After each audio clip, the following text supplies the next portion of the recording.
It was 1926 when the first time Kurds were visible on the big screen. It was a silent Soviet movie, Zari, made by the Armenian director, Amo Beknazarian. The movie depicted a love story in the Yazidi community living in Armenia at the time before the October Revolution. It presented the same tropes we expect from revolutionary cinema, but it also represented the reality in the Kurdish community, the exploitation and dominance of Beks and Agas in the pastoral and feudal community, and the Tsar's corrupt local administration. This was the first visibility of the Kurds on this screen.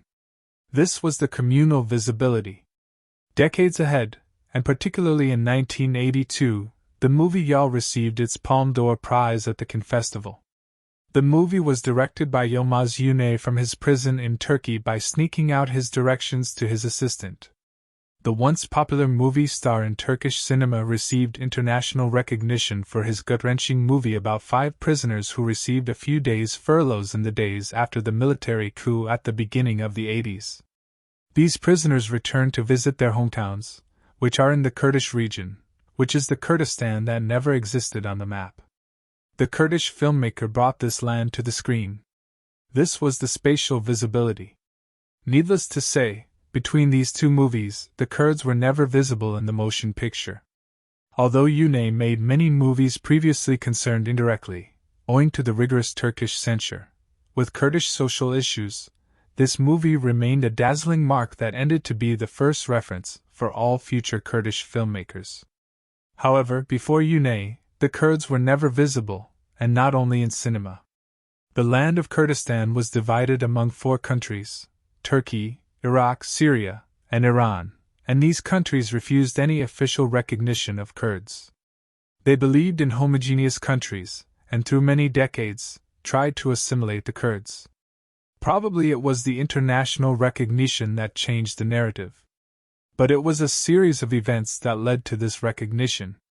First of all, it was the existence of the socialist filmmaker Yilmaz Güney, who spent most of his adult life in and out of prison. The last movie he made before his death in exile was completed in France after he escaped prison. He was gifted with more freedom to edit the movie and present it as the first Kurdish movie on the international platform. If he remained in prison and the Turkish state appropriated the movie, its history would have been different, at least in the international arena. However, despite a spattering of documentaries and short movies, it wasn't until 2000 that the Kurdish cinema hit again.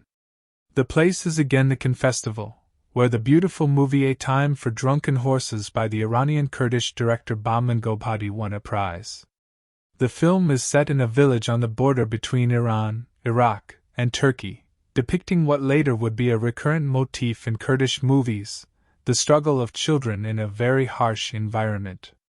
After this movie and also Vodka Lemon by Hiner Salim in 2003, the Kurdish cinema held a constant presence in different international festivals and platforms.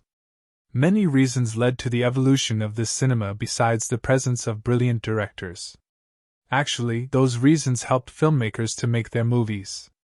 Basically, digital developments and the improvements in equipment in the 80s and 90s made producing and shooting movies cheaper and easier. Also, the work of filmmakers in exile, especially in Europe, where a generation of cinema lovers turned their attention to focus on Kurdish issues with more freedom and the absence of appropriating censorship. However, a big factor was, first, the semi-autonomy of the Kurdistan region in Iraq and then the official status of that autonomy after 2003.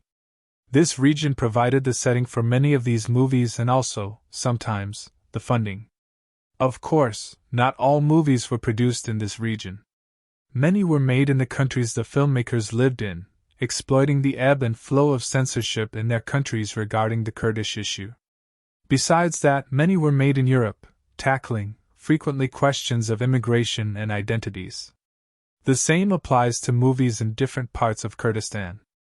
Every Kurdish filmmaker has a kind of double engagement, the Kurdish topic but also the various issues in the broader societies they belong to. As mentioned, the diaspora filmmakers are engaged with the questions of immigration and identity. The identity problem is present in every filmmaker's mind. but the identity topic for a Kurdish Iranian filmmaker is undoubtedly embroiled in the broader Iranian society. The social and political problems facing Turkish society are part of the Kurdish-Turkish filmmaker's intellectual considerations. This could be manifested, for example, in an oscillation in production between a film dedicated to a Kurdish problem or history and another busying itself with the social, political, or economic problems of the country they are part of. What is revealing about all this is the decision to take command of the issues dear to them and not wait for others to see them. Hollywood, for example, has a long history of seeing others. Let's take the movie Gran Torino, directed by Clint Eastwood.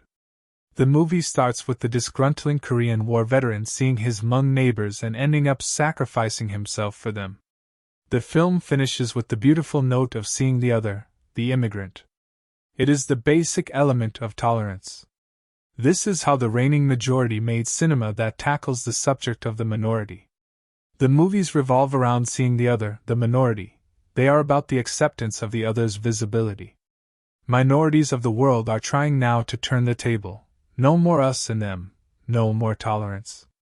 There is only us, and this envelopes the entire humanity, with all identities. The Kurdish culture, so far, was oral. This medium helped to preserve the Kurdish tradition. Yet, the visual medium helps to document and retell, but also to create new traditions. The thing about the written and visual culture is that they can't persist without creation and invention, the invention of new realities. This realization could hinder some works because of self-consciousness. Most directors and critics, and this article falls into the trap too, express their opinion about the Kurdish cinema in loaded words and phrases of responsibility, the responsibility to bring the voice of the Kurds and their history to the world. They are about documenting their tragedies, but also their aspirations. What lacks sometimes, understandably one may argue, is cinema for cinema's sake. This is not the case with every movie and every filmmaker, of course. This is only the general intellectual occupation that the talk about this cinema brings. Maybe the evolution of the discussion about Kurdish cinema would release the narrative from its rigidities. This evolution is manifested in the irrelevancy of the following question. Does a Kurdish cinema really exist? No one now considers this question. People are more engaged with the dilemma of defining it. No one to deny the fact that there is no Kurdish state, therefore it is not easy to delineate this cinema. Is it a national cinema? Or is it regional? But why did we pass the first question? Does a Kurdish cinema really exist? It exists, thanks to the plethora of movies made by people identified as Kurds. On top of that, it is the subject matter which is the main and essential element. This subject is told through Kurdish eyes. The Kurdish perspective was restricted for a long time, if not totally obliterated in some dark periods of history. This restriction didn't come only from the governments and regimes ruling over them, but also from their allies who accepted or admitted the perspectives that aligned with their ideologies and perspectives. The Kurds had to keep certain formulas to be tolerated in the world. Now, there is what could be called the Kurdish gaze.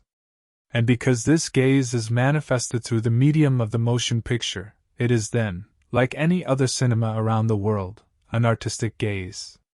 The power of this gaze is that despite it is mixing with politics and history, yet still it is mainly artistic and subsequently humane. It will have, no doubt, its shortcomings, but eventually it would produce beautiful movies about the plight of humanity, and we have already seen movies proving this tendency.